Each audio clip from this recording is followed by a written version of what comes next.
Hello, welcome to another piano lesson with Richard Yang. Today I'm gonna cover, I don't know how to say this, Kakyoin's theme. I hope I got that right, from JoJo's Bizarre Adventure, arranged by Animenz. So, in the video description below, you'll find a link to my video performance as well as the sheet music from his store, so you can follow along. Okay, so this is it sounds so epic. Just like an old American Western gunfight movies, that theme is just so cool. When I first listened to this, I had to learn it, and now that I have, I'm hoping that I can transfer this knowledge to you as well. So let's get started from the beginning.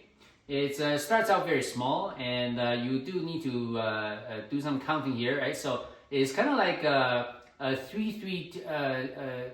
Not a 3-3-2, not exactly, but you want to be able to count this, right?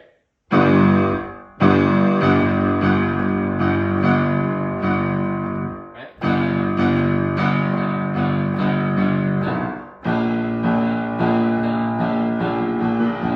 Right? So it's almost like you have three, 38.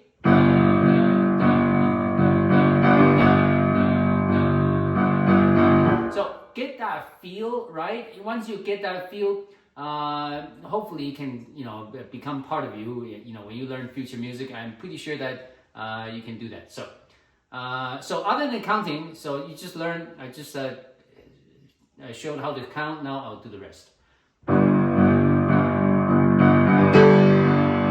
Oh, actually, it starts out fairly small, but there is a little accent there. Slight crescendo here.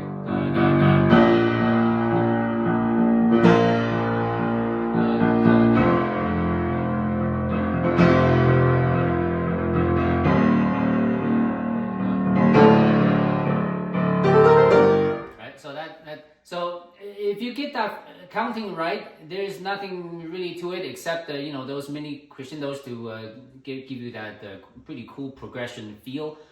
So we'll get to section 8. So counting is fairly straightforward.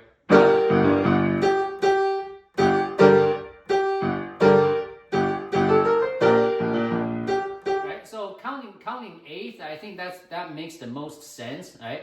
And so the music does have the pedaling notation on this. I follow that, so that. You should too. So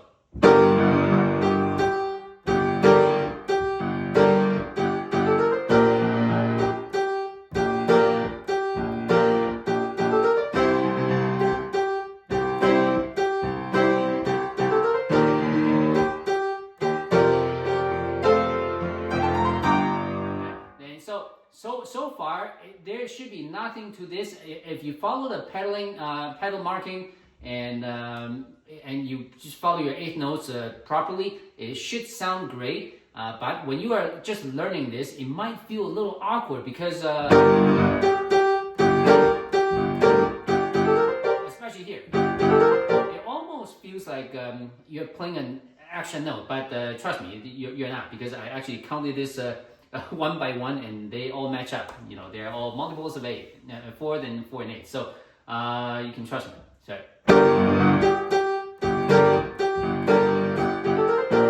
Right, so on this, the last 2 notes here, there's supposed to be no pedal here, so it should sound like this, right? Just that, just like your right hand here, right?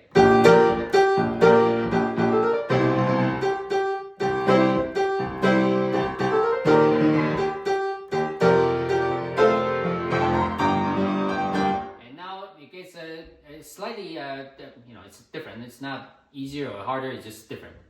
Do that slowly.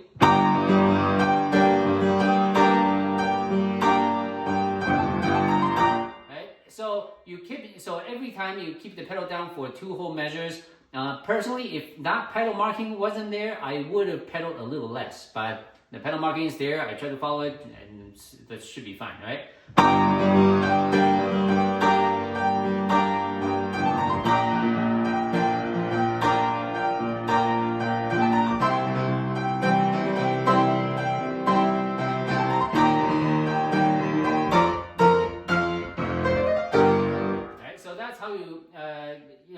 section, and the only I think the only issue that I had when I was learning this was bottom of the page, first measure.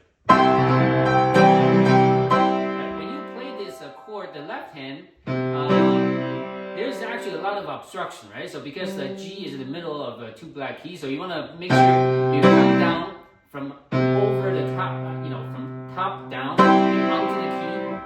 If you keep your hand a little too low, your finger can get stuck, right?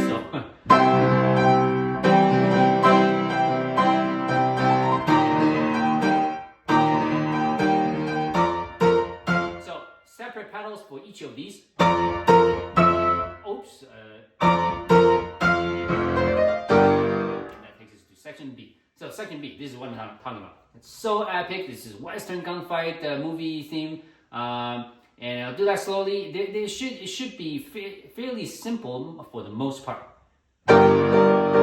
Of course, bring out the top. So your pinky needs to just make sure it does its work. All right.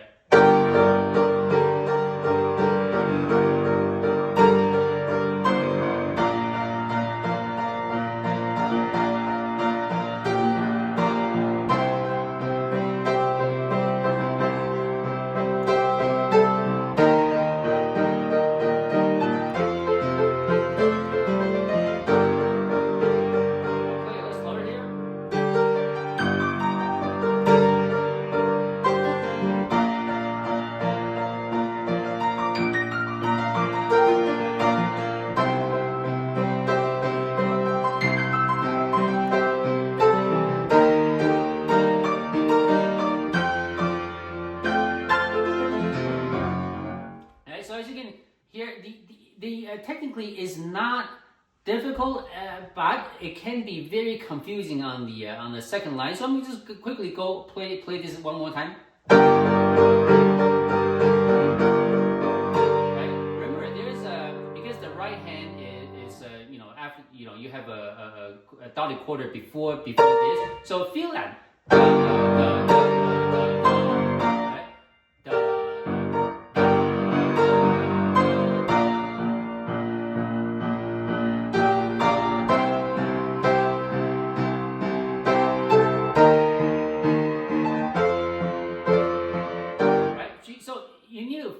Music, right? So this is probably the most epic part of the piece. It just sounds so cool. So I'm now on the second line, third measure.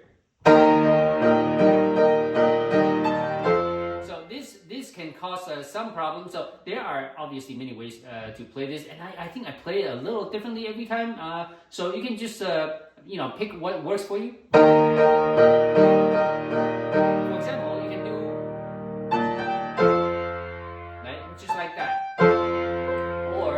I do it. I do 5-4-5. So some might find this a little strange, but it works for me better than this, because this I have to open up my my hand a lot bigger, which my hands are pretty small, right? So when you play a chord this big, a lot of times it's easy to be uneven on the chord when you open up your hand this big. So I just did that. I just do this. So.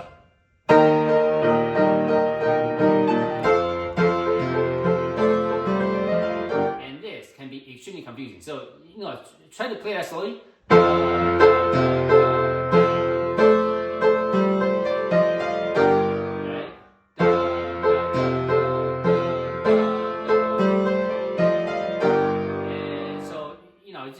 This is just a matter of practice, so you should get that eventually. And now continue.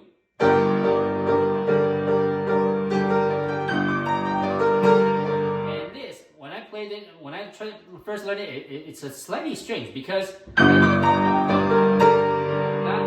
this part, these two notes seem so extra, but that's what it takes to give you that dotted quarter feel, right? So just play. Follow through. It should get used to it. It's not gonna change. And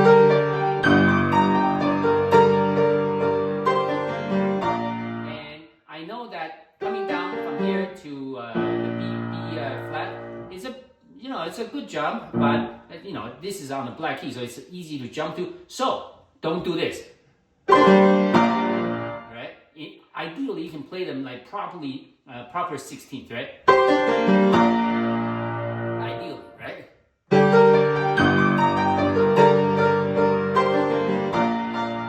So to play 16th properly, that means that the jump needs to be a lot faster. Right? So practice that. And just don't do this. I'm pretty sure a lot of people will play like this, right? That will just kind of destroy it. So let's continue.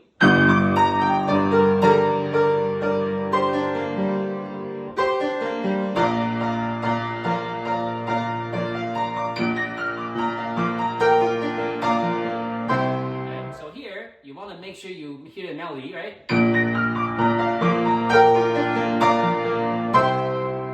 And so this is one of those, you know, the weird spots where it seems so incomplete here, but the melody is here. When you play that, it should make sense, right?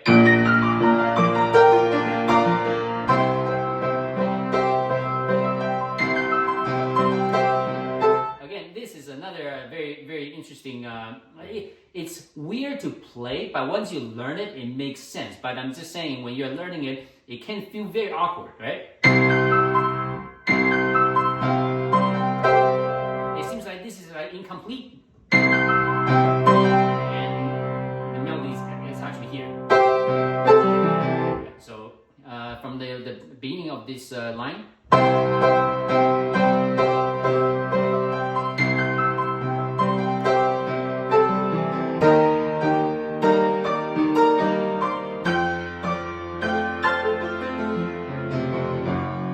So the left hand, I just, it's a pretty basic, right? So from here, yeah. So that takes us to, so hopefully you're good there. So this takes us to section C. So I don't use any pedal in this, in section C. Any pedal is gonna make things a little too muddy, especially being on such low on the register. So. And remember, these are 16th notes, right? Don't play like this. Right? These are not grace notes. These are proper 16th notes, right?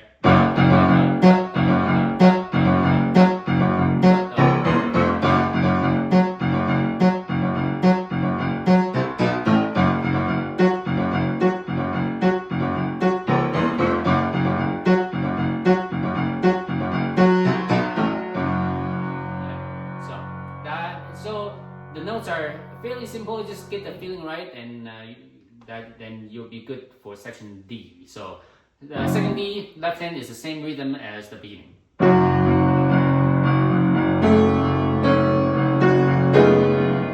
know that's a very complicated looking chord, but that's the fingering. So once you know it, it's you're good. So yeah. And in terms of reading this kind of music, when I was young, I used to have to like go to each note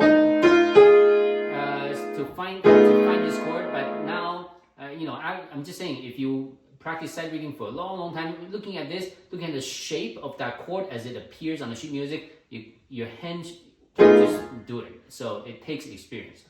Right. Oh, sorry, the F, you hold the F.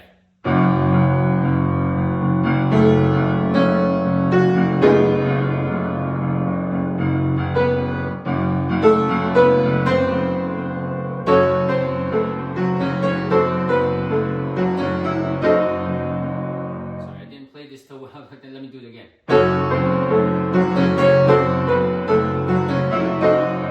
This is a very, very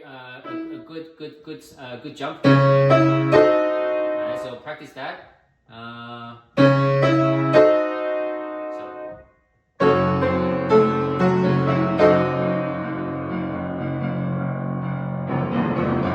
And now, so the following section. The counting can be a little tricky, so the way I remember it is right? So you're gonna wait for a whole quarter note. Right?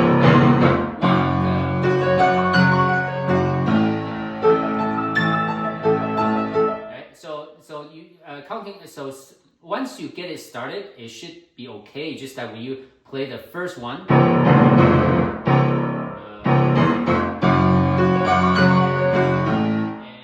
After the first one, it should be okay. The left hand.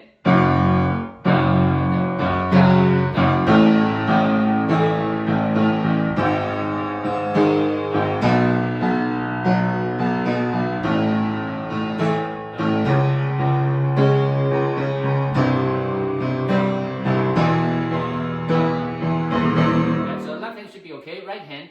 Just remember, I don't use finger number 3. Will be a lot easier. Right?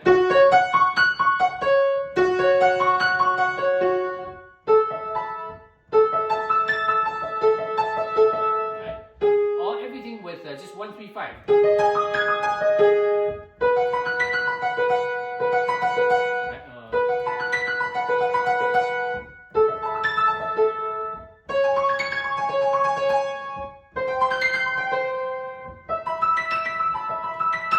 This one goes up, down, back up. Alright, so put that all together. 1, 2. So I'm counting in 8. 1, 2.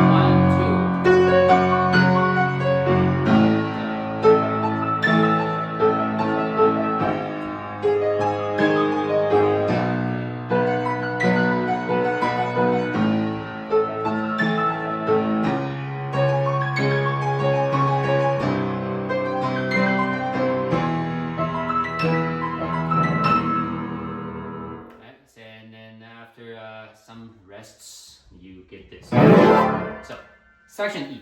So, section E, this is probably the extension of the variation on section B, but makes it arpeggio style. So, same thing. It's I have to say that this is a little very, very confusing in the beginning, especially the several measures right before section F. So, I'm gonna go through all that. So, section E.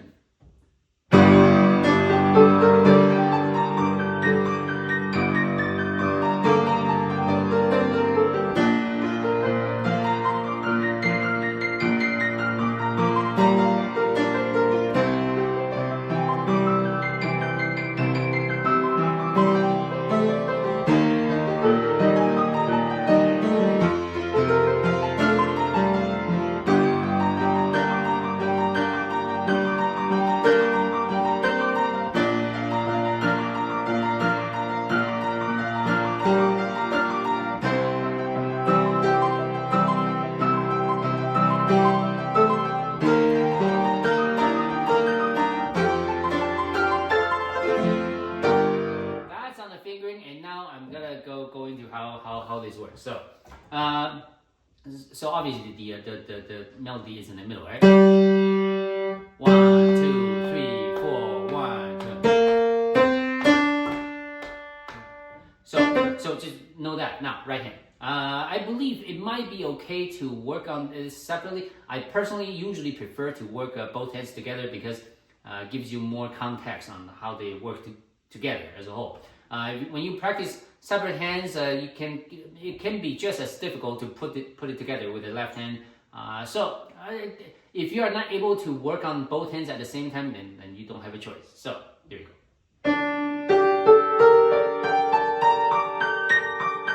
Right, so it goes up. So this is kind of like a little section because you don't have more room to go up. So it's kind of using that, to carry the additional notes here.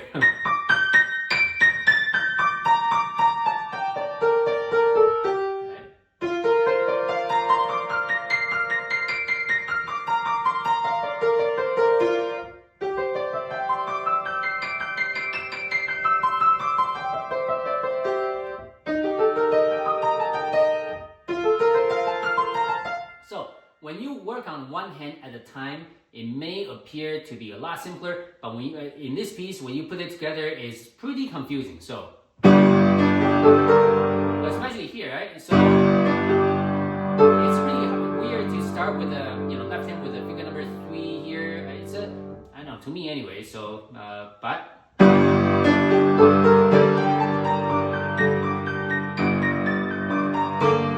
here it matches up with the right hand here, and you need to work on that specifically just to bring out the melody at the right time, right? So.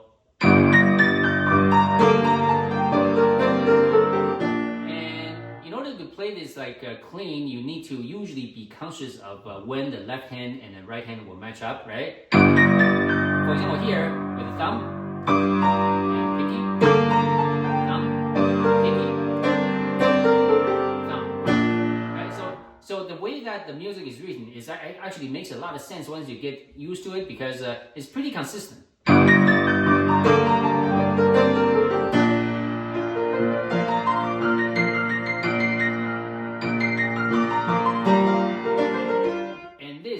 One of those more confusing spots because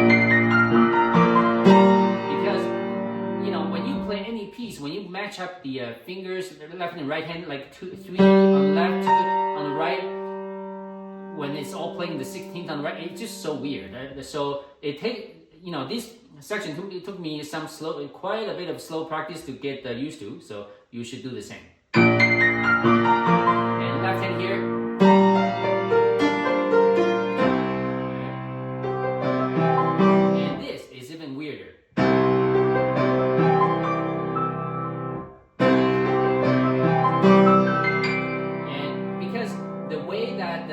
The left hand and right hand matches up, it's just in a very unusual spot, right? Especially here, right? On a D, it's like.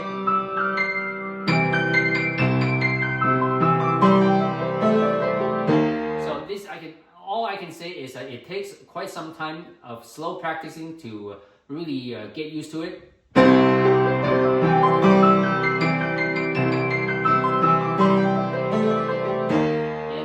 Obviously, you want to bring out a melody, right? Not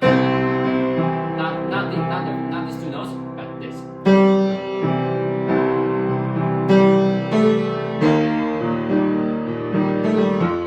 So I'll continue there. So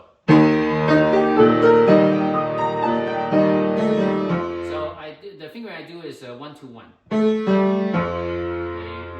If you find that difficult, I don't know. It's similar to the right hand on the previous page, but the left hand here, I don't think any other fingering will be easier. This should be the easiest. So.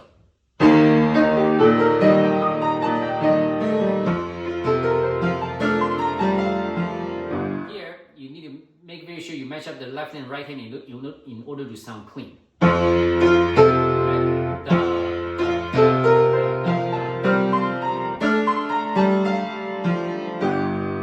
And now it gets even bigger now, fortissimo now.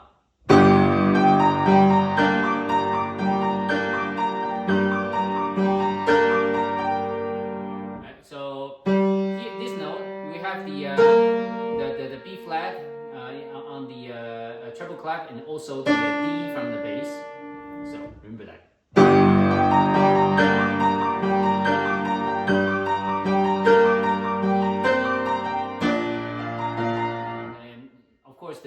On the jumps, you just need to work on it, familiarize yourself with where to jump to.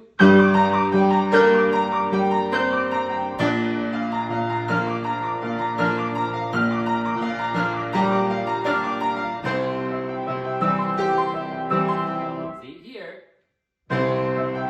when you think that it's done, but you still have one more thing.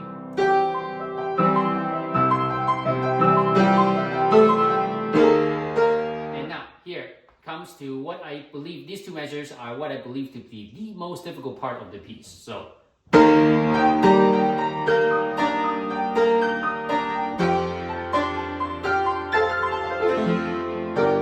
this requires especially slow practice, 1 note at a time.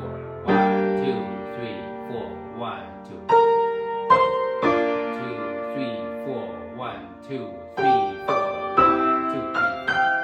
Sorry, I can't count and play at the same time, but you understand what I mean. 3,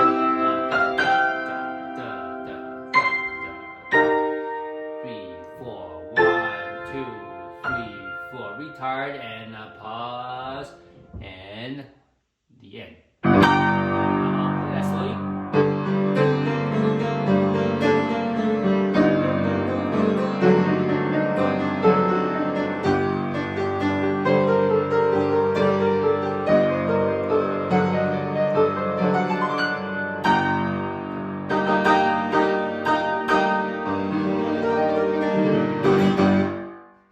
So hopefully that didn't go back too fast. So so number one, you need to there you see those accenting notes. Bring those out. Here.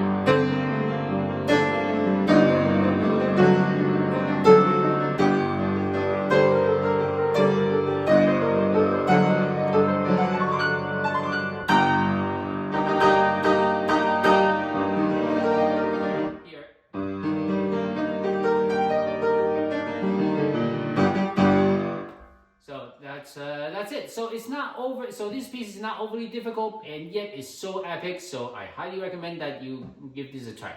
Until next time, goodbye.